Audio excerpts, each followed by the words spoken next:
அதாவது பௌர்ணமி வழிபாடுக்காக வந்திருக்கீங்க. பௌர்ணமி வழிபாடுனால என்னென்ன பலன் இருக்கு? ஏன் அதிகப்படியான பக்தர்களுடைய வருகை திருச்செந்தூர் முருகன் கோயில்ல சம்பகலமா இருக்குது? இதை பத்தி உங்களுடைய கருத்து என்ன? இந்த ஆடி பௌர்ணமிக்கு வந்த முதல்ல பௌர்ணமிக்கு நம்ம வந்துட்டு போனாலே அப்படின்னு நமக்கு ஒரு மன நிம்மதி, சந்தோஷம், வீட்டில் கஷ்ட நஷ்டங்கள் விலகி ஒரு சந்தோஷமான சூழ்நிலை நிலவரு. அது என் வாழ்க்கையில நடந்திருக்கு. அதனால எல்லாருமே முருகனை நம்பி வாங்க. பௌர்ணமி வழிபாடுக்கு முருகனை தரிசனம் பண்ணுங்க. திருச்செந்தூர் முருகன் கோயிலுக்கு இப்ப பௌர்ணமி வழிபாடுங்கிற பேர்ல அதிகப்படியான பக்தர்கள் கூட்டம் வருது. நீங்க இங்க சிறு குறு வியாபாரம் பண்றீங்க, ஒரு கடை வியாபாரியா அதை நீங்க எப்படி பாக்குறீங்க? இந்த கூட்டத்தை பார்க்கும்போது உங்களுடைய பார்வைகள், கண்ணோட்டங்கள் எப்படி இருக்கு? அதை பத்தி கொஞ்சம் விரிவா சொல்லுங்க. இங்க இப்போ திருச்செந்தூர்ல முன்னாடி சஷ்டி, மாசி திருவிழா இந்த மாதிரி நாளில் தான் கூட்டங்கள் வரும். இப்போ பௌர்ணமிக்கு முன்னாடி நம்ம ஊர்ல உள்ளூர்காரங்க தான் ஒரு 10-15 பேர் தங்குவாங்க. இப்போ அதிகப்படியாக வெளியே சென்னை, மதுரை அந்த சைட்லேருந்து ஆட்கள் அதிகமாக வராங்க.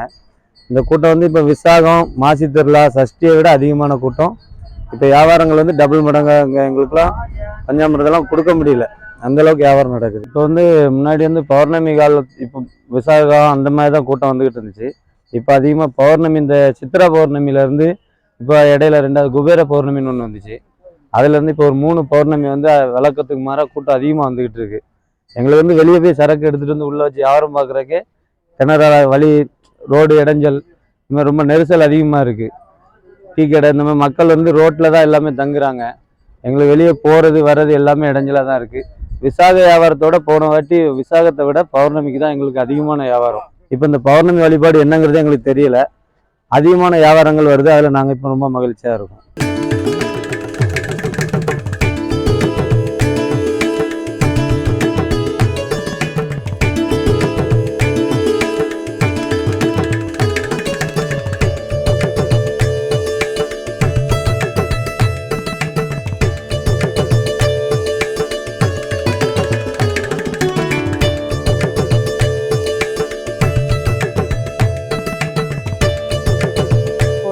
பௌர்ணமி நல்ல கூட்டம் வருது. நம்ம முருகன் கோயில பொறுத்தவரை பௌர்ணமி வந்தவங்களே வந்துதான் படுக்கிறாங்க. ஏன்னா ஒவ்வொருத்தவங்களும் தோசை இருக்கும், ஒவ்வொருத்தவங்க குழந்தை இல்லாமல் இருக்கும், ஒவ்வொருத்தவங்களுக்கு கல்யாணம் கூடி வரணும். அப்படிங்கிறதுல ஒவ்வொருத்தவங்க ஒவ்வொரு நேர்த்திக்கடனை விளக்கு போட்டு, அந்த நேர்த்திக்கடனை விளக்கு போட்டு வழிபாட்டுட்டு போறாங்க. விடிய விடிய மக்கள் கடல்ல படுத்து எந்திரிச்சு பழையபடி கடல்ல குளிச்சுட்டு முருகரை தரிசனம் பண்ணிட்டு தான் ஊருக்கே போறாங்க. அதுவும் இந்த பௌர்ணமி ஆட்கள் நடக்கவே முடியாத அளவுக்கு நல்ல கூட்டம் இருக்க அதிகமா ஆட்கள் கூட தான் செய்றாங்களே தவிர முருகன் கோயில குறைஞ்ச மாதிரி இல்லை. பௌர்ணமி எடுத்துக்கிட்டா மக்கள் கூட்டம் ரொம்ப திருச்செந்தூர்ல அதிகமாகுது. கடல் அலையாங்கிறது அளவுக்கு கூட மக்கள் நடக்க முடியாத அளவுக்கு அதை கொண்டு திருச்செந்தூர்ல அவ்வளவு கூட்டங்கள் கடற்கரையில். அதாவது அதிகப்படியான பக்தர்கள் கோயிலுக்கு வரனால கடை வியாபாரிகள் கொஞ்சம் அதிகமா காசு வச்சு விற்கிறதா பக்தர்கள் தரப்புலையும் பொதுமக்கள் தரப்புலையும் ஒரு குற்றச்சாட்டு வருது. உண்மையாவே அந்த மாதிரி காசு அதிகமா விற்கிறீங்களா? இந்த மாதிரி அடுக்கடுக்கா வரக்கூடிய பக்தர்கள் நிம்மதி இல்லாம திரும்பி ஊருக்கு செல்லக்கூடிய நிலைமையும் இருக்குதுன்னு சொல்றாங்க. நாங்க பழக்கடை வச்சிருக்கேன். அப்படிங்கும் போது எங்களுக்கு நாங்க மக்கள் இங்க கோயிலுக்கு வர்றதுனால நாங்க அதிகமாலாம் வியாபாரம் பார்க்கணும்லாம் எங்களுக்கு இது கிடையாது.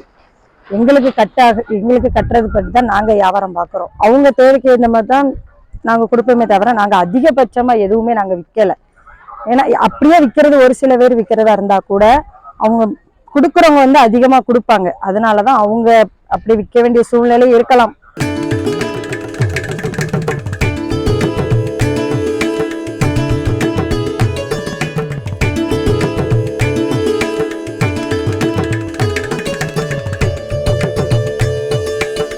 திருவிழா காலங்களில் மட்டும்தான் அதிகமாக வரும்.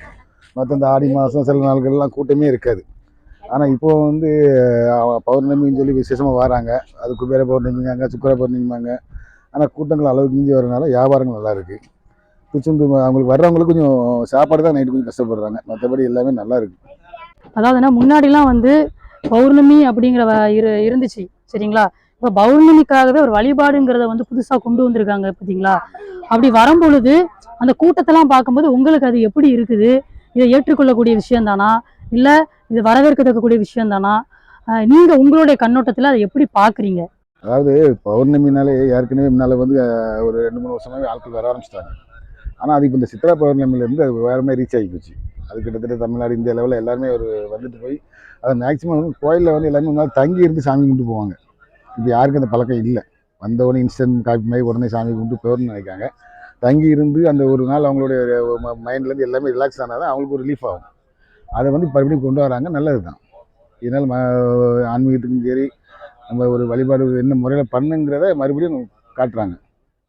அதனால் இது ஒரு நல்ல விஷயம்தான். இது இன்னும் மேல் மேலும் வளரணும்.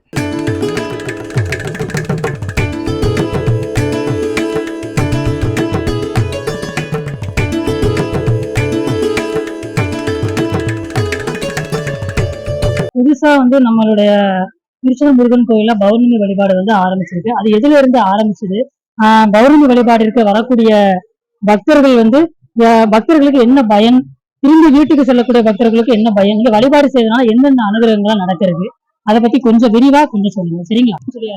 வணக்கம். பௌர்ணமி பூஜை வந்து ஆதி காலத்துல வச்சு நடந்துகிட்டு தான் இருக்கு, இப்போன்னு இல்லை. அது வந்து இப்போ வர்ற பக்தர்கள் வந்து கொஞ்சம் நோய் நொடியோட வருவாங்க. உள்ளுக்குள்ள இதெல்லாம் பிரார்த்தனை அதெல்லாம் பண்ண விடுறதில்லை, தங்கவும் விடுறதில்லை, இருக்கவும் விடுறதில்லை. அதனால நைட்டு இங்க வந்து தங்கி, அதாவது நைட்டு வந்து தேவர்கள் வந்து இருக்கிறத ஐதீகம் இங்க. அதனால நைட்டு இங்க வந்து கடற்கரையில இருந்து தங்கிட்டு மறுநாள் காலையில கடல்ல குளிச்சலாஞ்சிட்டு வந்து சாமியை கும்பிட்டு போனாங்கன்னா அவங்களோட நோய்கள்லாம் தீருங்கிறது ஐதீகம். அதாவது கிபி 7ஆம் நூற்றாண்டு ஆதிசங்கருக்கு வயிறு வலி வரும்போது பன்னீர் அளவு பூதி இங்க நைட்டு இங்க இருந்து தங்கி எல்லாம் நின்றுட்டு காலையில பன்னீர் அளவு சாமியை கும்பிட்டு பன்னீர் அளவு சாப்பிட்டதுனால வயத்துல இருக்கிற நோய்கள் நீங்க வந்து ஐதீகம். அதனால பக்தர்கள் வந்து அதே இதை கடைப்பிடிச்சு பௌர்ணமி அன்னைக்கு வந்து இங்க தங்கி நைட்டு தங்கி காலையில இருந்து குளிச்செல்லாம் இருந்துச்சு சுவாமியை கும்பிட்டு பன்னீர் வாங்கி சாப்பிட்டாங்கன்னா நோய் நொடிகள் தீரும், குடும்பத்தில் இருக்க வறுமைகள் நீங்கும் அப்படிங்கிறது ஒரு ஐதீகத்துல அவங்க வந்து சாமியை கும்பிட்டு இருக்காங்க. அது அவங்க நம்பிக்கை. அதாவது சமூக வலைத்தளங்கள்ல வந்து போட்டு விடுறாங்கன்னு சொல்றாங்க, ஆனா அது உண்மை கிடையாது.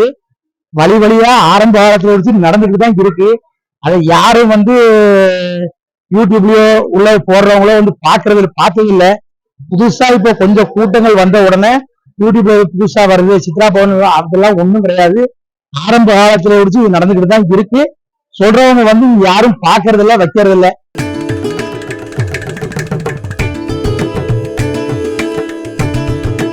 இப்போ வந்து புதுசா பௌர்ணமி வழிபாடுங்கிற பேர்ல வரக்கூடிய பக்தர்கள் வந்து கடல்ல அதிகமா வந்து தங்கிட்டு பௌர்ணமியை பார்த்துட்டு கூட்டமா அதிகமா இருக்கிறாங்க. நீங்க கேட்டது வந்து அது வந்து என்னன்னா முற்றிலும் ஒரு உண்மையே கிடையாது. பார்த்துக்கோங்க, எல்லா நாளும் வாங்க, ஒரே நாள்ல வந்து அப்படி இது பண்ணி டிராஃபிக்ல மாட்டி கிடந்து இந்த மண்ணில் படுத்து உருண்டு. இது போக இன்னொன்று என்னன்னா, இந்த கூட்டத்தை பயன்படுத்தி திருட்டு சம்பவம், பேக்கு தொலைச்சிருந்தாங்க, பர்ஸு தொலைஞ்சிட்டு, பஸ்ஸுக்கு எனக்கு நீங்கள் துட்டு தராங்கன்னா பஸ்ஸு டிக்கெட் எடுத்தால் என்னை அனுப்பிவிடுங்க, இப்படி கோயிலுக்கு வந்து இப்படி பேக்கை எடுத்துகிட்டு போயிட்டாங்க, இப்படி நிறைய பேர் சொல்கிறாங்க. அது ஒரு பக்கம் ஒரு சம்பவம் நடந்துட்டு. இந்த கஷ்டத்தெல்லாம் அனுபவிச்சு தான் சாமி கும்பிடவான்னு சொல்லி யாரும் சொல்லலை. செய்திகளை உடனுக்குடன் தெரிந்து கொள்ள உடனே சப்ஸ்கிரைப் பண்ணுங்க.